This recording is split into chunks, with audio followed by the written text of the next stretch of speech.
আপনি জানেনই না আপনার বাড়িতে হঠাৎ পুলিশের নোটিশ আসলো থানা থেকে। নোটিশে কি আছে, আপনি প্রতারণা চক্রের সঙ্গে জড়িত।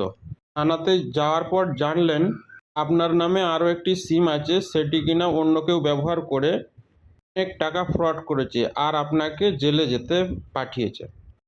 এইরকম পরিস্থিতি যাতে না হয় তার জন্য ভিডিওটি দেখুন। মোবাইলের অ্যাপ স্টোরে গিয়ে সঞ্চার সাথী অ্যাপটি ডাউনলোড করুন। এখানে আপনার নাম ও নাম্বার দিয়ে রেজিস্ট্রেশন করুন। অ্যাপের পারমিশনগুলো ডান করুন। এরপর no mobile connection in your name অপশানটিতে ক্লিক করুন। এখানে দেখবেন যে নাম্বারগুলি আপনার নয় সেই নাম্বারগুলির উপরে টিক করুন।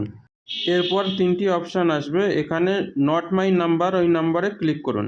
এটা ভারত সরকার অনুমোদিত অ্যাপ। এরপর ওকেতে ক্লিক করুন। এইভাবে নাম্বার কটিকে টিক মার্ক করুন, তারপর সাবমিট করুন। সাবমিট করলেই আপনার ফোনে SMS চলে আসবে আপনার যে কটি নাম্বার বন্ধ হয়েছে। এখানে সে কটি কনফার্ম করার জন্য বলবে, কনফার্ম করে দিন। এখানে ওকে করলে আপনার কাজ শেষ আপাতত। এই লাস্টের যে নাম্বারটি আমি ডিলিট করলাম এই নাম্বারটি আমার ছিল না, এর জন্য আমার 10,000 টাকা অ্যাকাউন্ট থেকে কাটা গিয়েছে। সে টাকা এখন আমি উদ্ধার করতে পারিনি।